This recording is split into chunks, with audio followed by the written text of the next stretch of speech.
এবার আজরাইল বলে, ও মালিক, ওই সময় যে সাদ্দাত আমারে বারবার ভাই ভাই বলে কাকুতি মিনতি করে করে বারবার যে আমারে ডাকতেছিল, আমার দিলের ভিতরে মায়া লাগছিল, আমার মনটা চাইছিল আমি তারে একটু সুযোগ হইলে দেই, কারণ সে তো আপনার জান্নাতে যাইতে পারবে না, আপনার জান্নাতে যাওয়ার যোগ্যতা হারায় ফেলছে। এই জন্য আমার মন চাইছিল একটা সেকেন্ড সময় আমি তারে দেই, জান্নাতের ভিতরে মাথাটা ঢুকায়া ডান দিক একবার তাকাক, বাম দিক একবার তাকাক, এই সময়টা দেওয়ার জন্য আমার মনে চাইছিল। কিন্তু তোমার আদেশ তো আমি লঙ্ঘন করতে পারি না, তুমি তো বলেছো সময় দেওয়া যাবে না, দেখানো যাবে না, এই জন্য আমি তার রূহটা এইভাবেই কবজ করে নিয়ে আসছিলাম। তবে আমার যদি ইখতিয়ার থাকতো আমি তার একটু সময় দিতাম। আল্লাহ তাআলা বলে, আজরাইল জানোনি এই পজিশনে দাঁড় করায়া কেন আমি তার রূহটা বের করার জন্য তোমারে দেরি করাইছিলাম জানোনি? কই না আল্লাহ জানি না কেন। কই তোমারে যতবার ভাই ভাই বলে ডাকছি আর জান্নাত দেখার সুযোগ চাইছি, এতবার তোমারে না বইলা যদি একবার মরণের দরজায় দাঁড়ায়া, মরণের সামনে দাঁড়ায়া একবার যদি শুধু বলতো আল্লাহ, পাল্লা দিয়া জান্নাত বানাইছি আর জান্নাত দেখার সুযোগ দিলা না রে, ও মালিক আজরাইল সামনে দাঁড়ায় গেছি, তবে জীবনের কৃতকর্মের জন্য তোমার কুদরতি হাতে পায়ে ধইরা তোমার দ্বারে মাপ চাই, তোমারে বাই বাই বইলা ডাইকা চোখের যে পানিটা পালাইছে ওই পানিটা যদি মনে মনে একবার আমারে বইলা চোখের একটা ফোঁটা পানি ফালাইতো, আমি আল্লাহ দুনিয়ার জান্নাত নয়, আমি সাদ্দাতরে এই এই দুনিয়ার সমান 10 দুনিয়ার সমান একটা জান্নাতের মালিক বানাইতাম। কোন জায়গায় আল্লাহ তাআলার জিকির হয়, কোরআনের কথা হয়, হাদিসের কথা হয়, জিকির আজকার হয়, এদের কাজ হইল ঘুরে ঘুরে দেখে আল্লাহর কাছে রিপোর্ট করা। এই মজমার ভিতরে আপনারা বসেছেন, অল্প কিছু মানুষ যদিও বসেছেন কোরআনের কথা শুনতে, বাইরে মজমাটারে ছোট মনে করলে চলবে না, সাধারণ মনে করলে চলবে না, মানুষ দিনাই এমন তুচ্ছ জ্ঞান করলে চলবে না। বন্ধু, যে তুমি এসে গেছো এই মজমার ভিতরে, তুমি বসে গেলা, মানে হইল আল্লাহর রহমতের ফেরেশতারা তোমার ব্যাপারে আল্লাহর দরবারে নাজাতের দোয়া করবে। আল্লাহর নবী বলেন, দ্বীনি মজমার ভিতরে যখন মানুষগুলি বসে যায়, আল্লাহর নূরের তৈরি ফেরেশতারা চতুর্দিক ঘেরাও করে বসে। মাঠ যখন বড় বড় হয়ে যায়, ফেরেশতারা একজনের কাছে আরেকজন বসে, বসতে বসতে বসতে বসতে আকাশ পর্যন্ত যায়। ফেরেশতাদের রিপোর্টটা আল্লাহ তাআলার আরশে আজিম পর্যন্ত পৌঁছে যায়। আল্লাহ তাআলা ফেরেশতাদেরকে জিজ্ঞাসা করে, এই ফেরেশতারা কার রিপোর্ট নিয়ে আসলা? বর্তমানে ফেরেশতা রিপোর্ট দিবার বলবে, আল্লাহ শহীদপুর মুসলিম পাড়া একদল নওজোয়ান একটা দ্বীনি মজমার ব্যবস্থা করেছি, আমরা ওই দ্বীনি মজমা থেকে আপনার কাছে আসলাম। মালিক আমার জিজ্ঞাসা করবে, ফেরেশতারা রে, মজমা থেকে তুমি কি দেখে আসলা? ফেরেশতা বলে, মালিক দেখলাম মজমার ভিতরে কিছু নওজোয়ান যুবক বর্তমান সময়ে মোবাইল নিয়ে বসে থাকার কথা ছিল, গেম খেলার কথা ছিল, অথবা খেল তামাশার মধ্যে লেগে থাকার কথা ছিল। নির্বাচনী হাওয়া বইতেছে, কোথাও গেলে কয়েকটা টাকাও পাওয়ার সম্ভাবনা আসেননি, কয়েকটা টাকাও পাওয়ার সম্ভাবনা ছিল। মালিক টাকাও যদি না পাইতো চাও খাইতে পারতো কমপক্ষে। এমন কতগুলি কাজ চালিয়া আপনার কিছু বান্দা ভরপুর যৌবন শরীরের ভিতরে আছে, এরপরে নওজোয়ান যৌবনের মাতলামিতে মত্ত না হইয়া আপনার মহব্বতে, আপনার নবীর মহব্বতে, আপনার কোরআনের মহব্বতে দ্বীনের মজমার ভিতরে এসে বসেছে।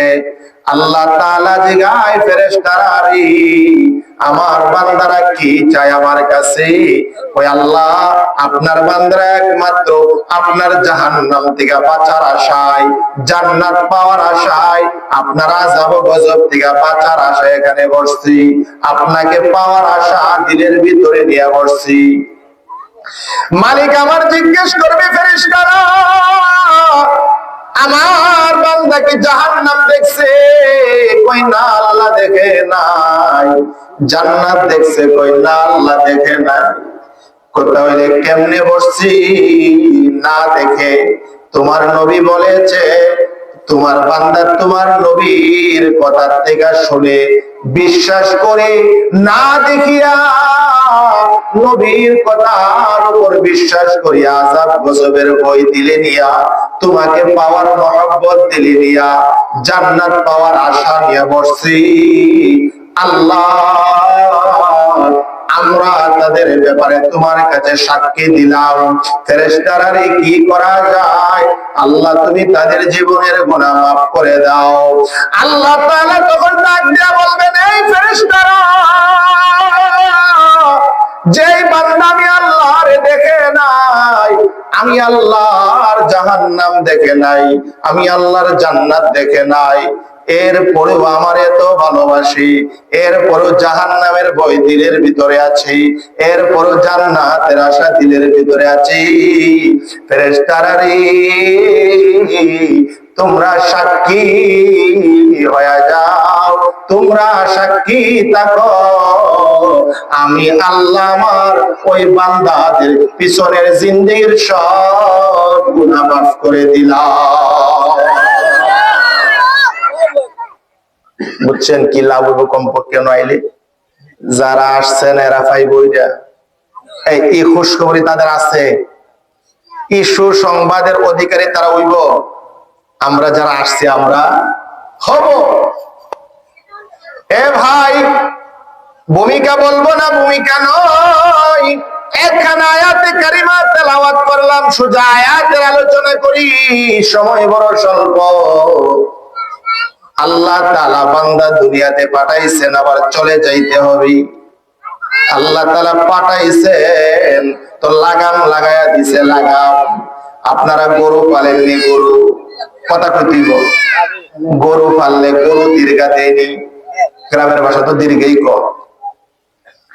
মাঠে গরু দীর্ঘা দেয়, সব মানুষ ক্ষেত লাগাইছে, এখন মাঠের ভিতরে গরু যদি কেউ নিয়ে যায়, এটাকে ছেড়ে দিবে না লম্বা দড়ি দিয়া গলায় বেঁধে দীর্ঘা দিবি? আর দিবনি? গরু চাইলে কি দীর্ঘা নিয়ে যাইতে পারবে সহজে? সম্ভাবনা আছে? গরু যত দূর যায় একটা সীমানা আছে, যাইতে যাইতে মনে করে ক্ষেতের ভিতরে বুঝি কামড় দিয়া লাগবো, এমন সময় দীর্ঘা পিছন দিকে টান মারে, টান দিবি গেলে দড়ি টান পড়ে, আর যাইতে পারে না, ফিরে আসতে হয়। এক মাথা গরুর গলায়, আরেক মাথা খুঁটির মাথায়, খুঁটির আগায় লাগাইয়া দিছি, মালিক চাইলে তাই না কাছে আনতে পারে। আমার মালিক বলে, ও বান্দা,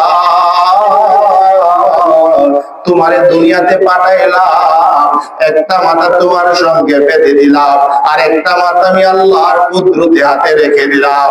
বান্দারে, সময় যেদিন হয়ে যাবে, হায়াত যেদিন ফুরায়া যাবে, আমি আল্লাহ আস্তে করে একটা টান মারবো, আস্তে করি, তোমার দুনিয়ার ববের খেলা শেষ হয়া মরা লাশ হয়ে আমি আল্লাহর কাছে আইবা, মরা লাশ হয়ে চলে আসবা। তোমার জিন্দেগি একদিন শেষ হয়ে যাবে। তুমি দুনিয়াতে বেশি দিন টিকবা না, থাকবা না। তোমাকে আল্লাহর কাছে যাইতে হবে, আল্লাহর কাছে পাক চাপ হয়ে যাইতে হবে। আল্লাহর কাছে যদি পাক চাপ হয়ে না যাওয়া যায়, তোমার জিন্দেগি ধ্বংস। তোমার হায়াত আল্লাহ সীমিত হায়াত দিয়া দিছি, সীমিত হায়াতের পরে আল্লাহর কাছে যাইতে হবে। হায়াত শেষ হবনি, জীবন শেষ হবনি। যৌবন দিছে, যৌবন তো শেষ হয়ে যায় মানুষের। হ্যাঁ,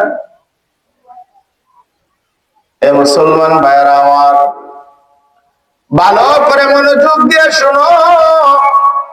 মানুষকে আল্লাহ পাঠাইছেন, আবার নিয়ে যাবেন। এই মাঝের সময়টার ভিতরে কিছু গোলামি করা মানুষের দায়িত্ব। আল্লাহ বলে, বান্দা তোমারে বানাইলাম, আমি আল্লাহর গোলামি করবা, হালাল পথে চলবা, হারাম থেকে বেঁচে থাকবা, জায়েজ পথে চলবা, না জায়েজ থেকে ফিরে থাকবা।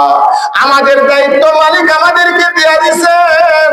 এ বান্দা, আমি যা আদেশ করেছি তা ভালোভাবে আঁকড়ে ধরবা, যা থেকে নিষেধ করেছি তা থেকে ফিরে থাকবা। আমরা কি আল্লাহর আদেশ ধরি না সারি? সারিনি। আল্লাহ বলছেন নামাজ পড় বান্দা, বান্দা সাড়ে দিনে এক ওয়াক্ত নামাজ পড়ে না। আল্লাহ বলে রমজান আসতেছে, রোজা রাখ, বান্দা একটা রোজাও রাখে না। আসেনি এমন বান্দা? নামাজ পড়ে না, রোজা রাখে না। হালাল হারামের কথা তো বললে ওই ব্যক্তির কাছে এই কথা বলাই যায় না। আল্লাহ বলে সুদ খায়ও না, বান্দা সুদের ভিতরে বড় মজা পাইছি। আল্লাহ বলে বান্দা ঘুষ খায়ও না, বান্দা ঘুষের ভিতরে বড় মজা পাইছি। ফুজি সারা ব্যবসা। ঘুষ কি? ফুজি সারা ব্যবসা। সুদ তো ফুজি লাগে, ফুজি লাগেনি? সুদ এবারে টেহা দম লাগতো না, এরপরে না লাভ পাইবো। কিন্তু ঘুষ এটা ফুজি টুজি লাগে না। এটা কলম হইলো ফুজি। কলম কি? মুখ ফুজি। কলম আর মুখটা হইলো ফুজি। আল্লাহ বলে বান্দা হালাল পথে চলো, চলো, হারামে যাও না। কিন্তু বান্দা আল্লাহর কথার দ্বার ধরে না, আল্লাহর কথা মানে না। গুনাহ করতে করতে করতে করতে বান্দার জীবন শেষ। এবার বান্দার দিলের ভিতরে মরণের ভয় আসছে। এই আজকে মুসলিম পাড়া যুবকদের উদ্যোগে যত মাহফিলের ভিতরে মানুষ আসলো, বয়ান শুইনা তোমার দিলের ভিতরে ধাক্কা লাগছে। হায় হায়, জীবনের পিছনের সময়টা তো গুনায় কাটাইলাম, এখন মালিকের সামনে কোন চেহারা নিয়ে দাঁড়াবো? আরে আফেল না হো কাফেল, তুঝে দুনিয়া সে জানা হো। কবি বলেন, আরিফ রুমি বলেন, আরে আকেল না হো গাফিল, তুঝে দুনিয়া সে জানা হো। के दिन अपना मुख, के दिन अपना मुख खुदा को दिखाना हो। ওরে আকেল, ওরে জ্ঞানী গুণী মানুষ, এই কথা বইলা যায় না, বইলা যায় না। দুনিয়া টাকার যাবে না, তুমি দুনিয়াতে থাকবা না, দুনিয়া থেকে তোমাকে চলে যাইতে হবে। আল্লাহ তাআলা তোমার একটা নির্ধারিত সময় দিয়ে দিছে। সময়টা যখন শেষ হয়ে যাবে, এক সেকেন্ড তোমার দুনিয়াতে থাকতে দিবে না, এক সেকেন্ড হায়াত তুমি দুনিয়াতে পাইবা না। তুমি আল্লাহর কাছে চলে যাইতে হবে। বাইরে হায়াতের একটা সীমা আল্লাহ তাআলা আমাদেরকে দিয়া দিয়েছেন। হায়াতের এক সেকেন্ড আগেও আমার মরণ হবে না, শেষ হয়ে গেলে এক সেকেন্ড সময় আমাকে দেওয়া হবে। বনে ইসরাইলের একবার আল্লাহর কাছে দোয়া করে, আল্লাহ আমার বড় আশা হয়, আমার মনে বড় আশা আজরাইলের সঙ্গে আমার একটু সাক্ষাৎ হইতো। কার সঙ্গে? আজরাইল কি কামে লাগে? আজরাইল কি কাজে লাগে? আল্লাহর বান্দা দোয়া করে, আল্লাহ আমার মন চায় আমি আজরাইলের সঙ্গে সাক্ষাৎ করব, কয়েকটা কথা আমি আজরাইলে বলবো, আমার মন চায়। আল্লাহ ঠিক আছে, তোরে সাক্ষাতের ব্যবস্থা করে দিলাম। আজরাইলের সঙ্গে সাক্ষাৎ। লোকটারে আজরাইল জিজ্ঞাসা, কেউ কি জন্য আমার সঙ্গে দেখা করতে চাও? আল্লাহর বান্দা বলে, আজরাইল, তোমাকে আল্লাহ তাআলা একটা দায়িত্ব দিয়েছেন, দুনিয়ার সব প্রাণীর রূহ তুমি কবজ করে নিয়ে যাও। মায়া নাই, দয়া নাই, তোমার দিলের ভিতরে কোনো মায়া নাই রে আজরাইল। তোমার আল্লাহ একটা দায়িত্ব দিছে, সব মানুষের রূহ তুমি নিয়ে যাও। সন্তানদেরকে কাছে বসায়া বাবার ভিতর থেকে রূহটা বের করে নিয়ে যাও। মায়ের কাছে বসায়া সন্তানের ভিতর থেকে রূহ বের করে নিয়ে যাও। মা দুধের বাচ্চা দুধ পান করাইতেছে, এমন সময় মায়ের কোল থেকে তুমি বাচ্চা নিয়ে যাও। মা টের পায় না, বলতে পারে না। সকালে বাড়ির থেকে বের হয়েছে বাবা, সন্তান কত আবদার দিল বাবারে, বিকালে মজা নিয়ে আসবা, খেলনা নিয়ে আসবা, কত কিছু নিয়ে আসবা। বিকাল বেলা বাবা বাড়িতে এসেছে ঠিক, জিন্দা বাবা আসে নাই, মুর্দা বাবা বাড়িতে আসছি। আজরাইল, কত মানুষ তুমি এলান ছাড়া দুনিয়া থেকে নিয়ে যাও, কাউরে তুমি এলান দেও না, কোনো খবর দেও না। ও আজরাইল, আমি আল্লাহর কাছে দোয়া করেছি তোমার সঙ্গে যেন আমার সাক্ষাৎ হয়। কেন জানো নি বাইরে, আমি তোমার একটা আবদার জানাই, শোনো। আমারে যখন নিবা, নেওয়ার আগে আমারে তুমি একটু সিগন্যাল দিও। আমার একটু আগে ভাগে কইও কোন সময় নিবা। বেড়ার যখন সময় শেষ, আজরাইল সামনে দাঁড়াইছে। ওই লোক ডাক দিয়া বলে, ভাই কি আমার কি সময় কাছে আসছে নাকি? বলতে আসছো নাকি আমার কোন দিন যাওয়ার পালা?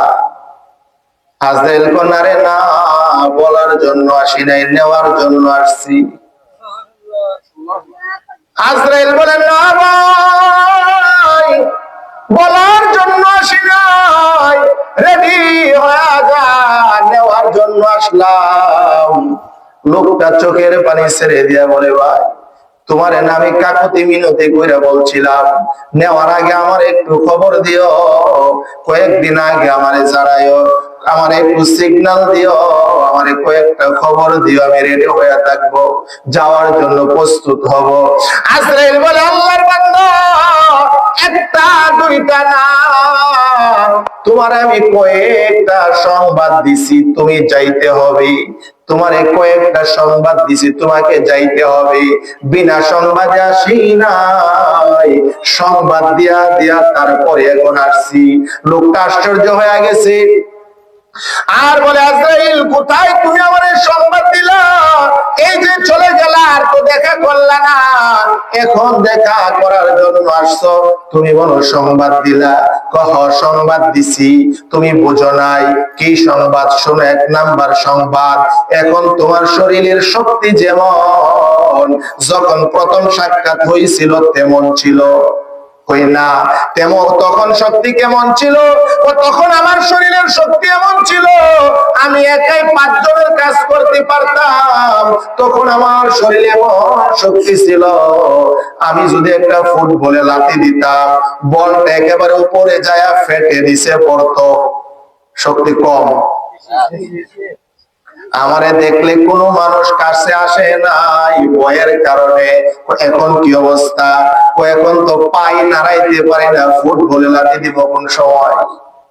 নিজের পাও তো নাড়াইতে পারি না, লাঠি দিয়ে হাঁটি, লাঠি দিব কোন সময়? বলে শক্তি কেমন? কই নিজের জান নেই তো চলতে পারি না, অন্যরা আমারে দেখলে ডরাইবো কেমনে? আমি তো অন্যের কাঁধে বড় করে করে চলি। এ আল্লাহর বান্দা, 1 নম্বরের সিগন্যাল এটা। যৌবন তোমার দিকে চলে গেছে, শক্তি চলে গেছে, দুর্বল হয়ে গেছো। তুমি কি বুঝো নাই তোমাকে কবরে যাইতে হবে? বুঝো নাই? 1 নম্বরের সিগন্যাল, 2 নম্বরের সিগন্যাল দিছি। এখন চোখের পাওয়ার যেমন আগে তেমন ছিল কিনা? ওই না, আগে পাওয়ার বড় বেশি ছিল। আমি যদি মুসলিম পাড়াতে দাঁড়াইতাম, ওই কেন্দায়ের বন দিয়া পার হয়ে 8 গ্রাম মানুষ থাকলো, তার চিন্তা। লোকটা যে হাইটে আইতাছে, চোখের পাওয়ারে তো ছিল, হাঁটা দেখলে বুঝতাম লোকটাকে। এখন কি অবস্থা? ওই নাতি নাতকর কাছে দাঁড়ায় তাকে চশমা না দিলে তারে দেখি না, আওয়াজ না শুনলে বুঝি না, আওয়াজ না শুনলে বুঝি না এটাকে আব্দুল্লাহ না আব্দুর রহিম। চোখের পাওয়ারে তারে আমি চিনতে পারি না। ওই তাহলে নিল 2 নম্বরের সিগন্যাল। আগের পাওয়ার গেছি, চোখের পাওয়ার দুর্বল হয়েছে। 3 নম্বরের সিগন্যাল শোনো, তোমার এখনের দাড়ির অবস্থা কেমন? কই সাদা। মাথার চুলের অবস্থা কেমন? কই সাদা। আগে চুল কেমন? কই কালো, কুচকুচে কালো। এই আল্লাহর বান্দা, কালো চুল যখন একটা একটা করে সাদা হইতে আরম্ভ করেছে, তখন কি তুমি বুঝো নাই তোমার মধ্যে পাকন ধরে গেছে? তুমি পাকতে আরম্ভ করেছো। ও মিয়া আরেফে রুমি বলেন, এ মুসলমান, তোমার সময় কতটুকু আছি? তুমি একটু লুকিং গ্লাসে দেখো, আয়নায় দেখো। আয়নায় কি দেখবা? কয় গাছের ভিতরে যখন নারকেল পাকে, নারকেল পাকেনি গাছে, ফাটলে পাকা নারকেল গাছে থাকে না নিচে পড়ে? নিচে পড়ে। পাকা নারকেল গাছে থাকে না নিচে পড়ে যায়? গাছে যদি তাল পাকে, গাছে থাকে না নিচে পড়ে যায়? বন্ধুরি, ও এলাকার মুরব্বী বাবার আমার, পর্দানিসীন মা বোনেরা, মনোযোগ দিয়ে কথাগুলি শোনো। বাবারি, পাকা গাছে, গাছের ভিতরে পাকা নারকেল থাকে না, তাল পাকলে গাছে থাকে না। আম যদি গাছের মধ্যে পেকে যায়, পাকা আম গাছে থাকে না, পাকা ফল গাছে থাকে না। আল্লাহর বান্দা, আল্লাহর ওলি আরেফে রুমি বলেন, মানুষ লুকিং গ্লাসে দেখো, গ্লাস আয়না, আয়না, আয়না আসেনি গরম, আয়নার ভিতরে তাকায়া দেখো, তোমার সাদা চুল, তোমার কালো চুল সাদা হয়ে গেছে, কালো কুচকুচে দাড়ি সাদা হয়ে গেছে, চামড়া গুলা টাইট টাইট ছিল, ঢিলা হয়ে গেছে। তোমার কালো চুল থেকে সাদা হয়ে গেছে, সাদা কালো দাড়ি সাদা হয়ে গেছে, চোখের পাওয়ার কমে গেছে। এর মানে হইল তোমার মধ্যে পাকন ধরে গেছে, পাকা পাকা পাকন ধরে গেছে। পাকা নারকেল যেমন গাছে থাকে না, পাকা তাল যেমন গাছে থাকে না, পাকা আম যেমন গাছে থাকে না, তুমিও পেকে গেছো। আল্লাহর বান্দা, বেশি দিন জমিনের উপরে আর থাকবা না। বুঝছেন? পাকা জিনিস গাছে থাকে না। তোমার মতো পাকন চলে আসছে, তুমিও জমিনের উপর থাকবা না, জমিনের ভিতরে চলে যাইবা। আজরাইল বলে, ভাই, তোমার সাদা, তোমার কালো দাড়ি, কালো চুল সাদা হয়ে গেছে, তুমি কি বুঝো না? তোমার মালাকুল মউত আসার সময় হয়ে গেছে। আল্লাহর বান্দা বলে, বাইরে 3 নাম্বার সিগন্যাল অবহেলায় কাটাইলাম। আর তাহলে শোনো, 4 নাম্বারের সিগন্যাল শোনো। তোমার মুখের দাঁত কেমন আছে? কোন নাই একটাও। আগে কেমন ছিল? কই পুরা পুরা 32টা দাঁত আমার মুখে ছিল। গরুর হাড্ডি, মোরগের হাড্ডি তো কোনই লাগে না, এটা কইলে এটা তো কর করে সাবাই আল্লাহ। আর অন্ত ফারামের মোরগ, সাদা মোরগ, এটার ফিস সালা ডাইরেক্ট। ফারামের মোরগ না, গরুরও যদি হাড্ডি দেওয়া হইতো, দাঁতে এত শক্তি ছিল, হাত দিকে চাবায়া ভেঙে ফেলতাম। এখন একটা দাঁত মুখের ভিতরে নাই, হাড্ডি খাইব দূরের কথা, পাতি তো খাইতে পারি না। তাহলে কি বোঝো নাই মুখের দাঁত গুলি চলে গেছে, তোমাকেও যাইতে হবে। তুমি কি বোঝো নাই এটা ছিল তোমার 4 নম্বরের সিগন্যাল। ও আল্লাহর বান্দা, 5 নম্বরের সিগন্যাল দেয়া তোমারে নেওয়ার জন্য আসলাম। তুমি তো বলছিলে একটা সিগন্যাল দেওয়ার জন্য, আমি একটা দেই নাই। আমি একের পর এক সিগন্যাল তোমারে দিয়েছি। 5টা সিগন্যাল দিয়া এখন তোমারে নেওয়ার জন্য আসছি। আল্লাহর বান্দা, আর সম্ভব নয়, 1 সেকেন্ডের সময় তোমারে দেওয়া যাবে না। রেডি হয়ে যাও, এখনই তোমাকে আল্লাহর দরবারে পাড়ি দিতে হবে। মরণ কুয়ায়ে না, কোন সময় আসবে কেউ জানে না। তোমার জীবন খেলায় চলে যাইতেছি,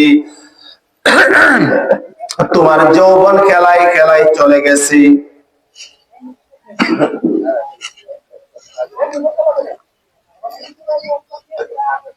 কত যৌবন তোমার শরীরের ভিতরে ছিল, তোমার যৌবন চলে গেছে, তোমার জীবনও চলে যাবে। তুমি তো একদিন কবরের বাসিন্দা হয়ে যাইবা। রেডি হয়ে যাও। এ ভাই, আজরাইলের দিলের ভিতরে কোনো মায়া দয়া নাই। আজরাইল আল্লাহ তাআলা মায়া দিয়ে বানায় নাই, কারণ আজরাইল একটা কঠিন দায়িত্ব পালন করতে হবে। এই জন্য আজরাইল আল্লাহ মায়া দয়া দেয় নাই। আল্লাহ জিগা আজরাইল, আল্লাহ তাআলা আজরাইল একদিন ডেকে বলে, আজরাইল, জীবনে কোনোদিন কোন মানুষের জান কবজ করার সময় মায়া হয়েছিল নি? আমার দিকে তাকায় কথাগুলি শোনেন। আল্লাহ তাআলা বলে, আজরাইল, এত মানুষের জান তুমি কবজ করলা, জীবনে কোনদিন কারো জান কবজ করার সময় মায়া হয়েছে নি? আজরাইল বলে, আল্লাহ, মায়া দয়া বলতে আমারে তুমি কিছু দেও নাই। যদি মায়া থাকতো আমি মানুষের রূপ কবজ করে আনতে পারতাম না। সন্তান মহর্ষ বাবার কাছে বসে বসে কান্দে, সন্তান বাবার কাছে বসে কাঁদে, দুধের বাচ্চা মায়ের কাছে বসে শুয়া কাঁদি। আমি মার জান কবজ করে নিয়ে আসি, এতগুলা কান্নার ফাঁক দিয়া বাবা মায়ের জান আমি নিয়ে আসি। আমার দিনের ভিতরে মায়া দয়া বলতে কিছু তুমি দেও নাই, এই জন্য মায়া লাগে না। তবে আল্লাহ, ব্যতিক্রমী একটা ঘটনা আছে। কি ঘটনা? 2টা মানুষের জন্য আমার বড় মায়া লেগেছিল। 2টা মানুষের জান যখন আমি কবজ করেছিলাম, তখন আমার 2টা মানুষের জন্য বড় মায়া লেগেছিল। আল্লাহ বলে, আজরাইল বলো, কার জান কবজ করার সময় তোমার মায়া লেগেছে? আজরাইল বলে, আল্লাহ, একদিন একটা সওদাগরী জাহাজের মধ্যে একটা গর্ভবতী মা, তার কোলে একটা সন্তান, তার সঙ্গে একটা সন্তান, তার গর্ভে একটা সন্তান, 2টা সন্তান নিয়ে একজন মা একটা নৌকা দিয়া সমুদ্র পথ পাড়ি দিতেছিল। আল্লাহ গো, এমন সময় সমুদ্রের মাঝামাঝি যখন গেছে, কোল কিনারা নাই সমুদ্রের, হঠাৎ করে তুমি সমুদ্রের ভিতরে উত্তাল তরঙ্গ আরম্ভ করে দিয়েছো, ঢেউ আরম্ভ করে দিয়েছ। ঢেউয়ের কারণে নৌকাটা ভেঙে তছনছ হয়ে গেছে, সবাই সমুদ্রের ভিতরে ডুবে গেছে। ও মালিক আমার, মায়ের কোলে যে বাচ্চাটা ছিল সেও পানিতে ডুবে গেছে। মা, গর্ভবতী মা নিজের জান বাঁচানোর জন্য চটপট করতেছি। হঠাৎ করে এমন সময় এই গর্ভবতী মায়ের সামনে দিয়া একটা বাসমান তক্তা, নৌকার একটা তক্তা আসছে। মা কোন রকম তক্তাটার উপর দড়ে তক্তাটার উপরে উঠে বসলেন। এমন সময় মায়ের প্রসব বেদনা আরম্ভ হয়ে গেছে। আল্লাহ গো, এই সওদাগরী জাহাজ ভেঙে যাওয়ার পরে ওই মা সমুদ্রের মাঝখানে গর্ভের সন্তানটাকে বলিষ্ঠ করেছে। যেই মাত্র সন্তান মায়ের গর্ভ থেকে দুনিয়াতে আগমন করেছি, আল্লাহ তুমি আমারে আদেশ দিলা। আলহামদুলিল্লাহ, আমাদের আজকের প্রধান অতিথি যিনি কোকিল কণ্ঠের অধিকারী হযরত মাওলানা হাফেজ ফয়জুল্লাহ মুন্সি সাহেব হুজুর আমাদের কাছে চলে আসছেন। আমি কয়েক মিনিটে কথাটা শেষ করে ফেলি। ও মালিক আমার, এমন সময় তুমি যে হালতে আছে ওই হালতেই তুমি কবজ করবা। সাবধান, মহিলা যেন বাচ্চাকে তার এক ফোঁটা দুধও পান করাইতে না পারে। কথাটা কঠিন না সহজ? কঠিন কথা। আল্লাহ বলে, আজরাইল, মহিলা যে হালতে আছে ওই হালতে তুমি তার জান কবজ করবা, সে যেন তার বাচ্চাকে এক ফোঁটা দুধ পান করাইতে না পারে। আজরাইল বলে, আল্লাহ তোমার আদেশ, তোমার আদেশ তো মানতেই হবে আমার। এই জন্য আমি দৌড়ায় চলে গেলাম সমুদ্রের ভিতরে, সাথে সাথে মায়ের জান কবজ করে ফেললাম। মা শুধুমাত্র সন্তানটারে দুনিয়াতে আসার পর নিজের হাতে ধরে দুধের মধ্যে মুখ লাগাইবে, সন্তানের এক ফোঁটা দুধ তার সন্তানের মুখে দিবি রেডি হয়েছি। এমন সময় আল্লাহ আমি মহিলার জান কবজ করে ফেলেছিলাম। মালিক গো, ওই সময় মহিলার জন্য নয়, এই দুধের মাসুম বাচ্চাটার জন্য আমার বড় মায়া লাগছিল। হাইরে, এই সমুদ্রের উত্তাল তরঙ্গমালার ভিতরে কোনো মানুষ নাই, কেউ নাই, আশেপাশে কোনো গ্রামগঞ্জ নাই, সমুদ্রের কোনো কুল কিনারা নাই। আল্লাহ, তখন আমার বাচ্চাটার জন্য মায়া লাগছিল। কেরি ওই বাচ্চাটার মুখে এক ফোঁটা পানি দিবি। দুধ তো পরের কথা, পানি দেওয়ারও তো কেউ নাই, তখন বাচ্চাটার জন্য আমার মায়া লাগছিল। ঘটনাটা বড় লম্বা, আমি সবটা বলবো না, একটা জায়গা বললাম। 2 নাম্বার জায়গা বলি, মাসটা ফাঁক দিয়া জায়গা 2 নাম্বার। আল্লাহ আজরাইল 2 নাম্বারটা কোন সময় লাগছিল? আল্লাহ, তোমার একজন নাফরমান বান্দা ছিল সাদ্দাত, তোমার সঙ্গে পাল্লা দিয়া জান্নাত বানাইছে, তোমার জান্নাতে যাবে না। হ্যাঁ, নিজে জান্নাত বানাইছে, ওর জান্নাতে সে যাইব। 12,000 কামরা দিয়া জান্নাত বানাইছি। তার রাষ্ট্রের উজির নাজির যারা ছিল সবাই বেঈমান। আয়েশা বলে, ও বাদশা, জান্নাত যে বানাইলা, আল্লাহর জান্নাত হুরফুরি থাকবো, তোমার জান্নাত যদি হুরফুরি না থাকে কেউ যাইতো না জান্নাত। মানুষ যে বদরের কথা কুত্তাও যাইতো না তোমার জান্নাত। তাহলে কি করতাম?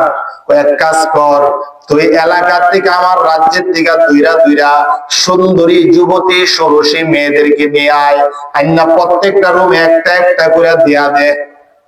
আর আল্লাহর নবী বলেন, একজন নিম্ন শ্রেণীর জান্নাতি বান্দা যে হবে, ওই জান্নাতি বান্দার আল্লাহ কম পক্ষে 70টা হুর দিবে।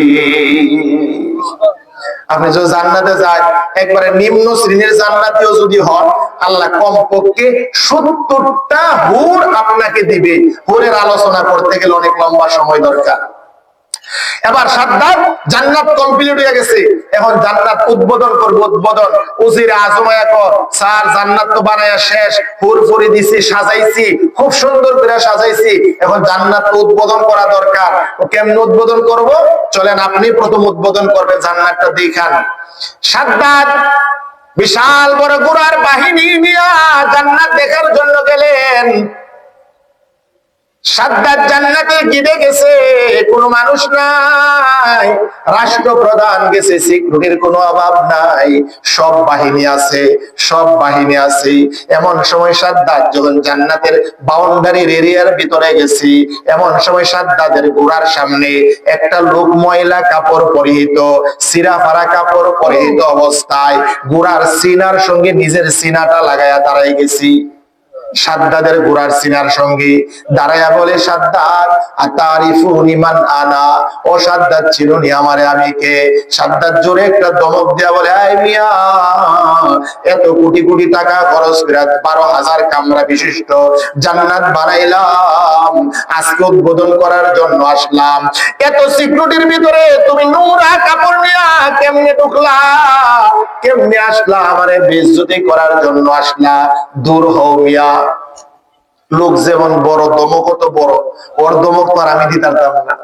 দমক দিয়ে বলে, যা করে যা। কেমনে আসলি? লোকটা ডরা না। সাদ্দাত যত জোরে দমক দিয়ে ডরা না। সাদ্দাতের গোড়ার সিনার সঙ্গে সিনাটা লাগায়া আস্তে করে একটা ধাক্কা দিছে।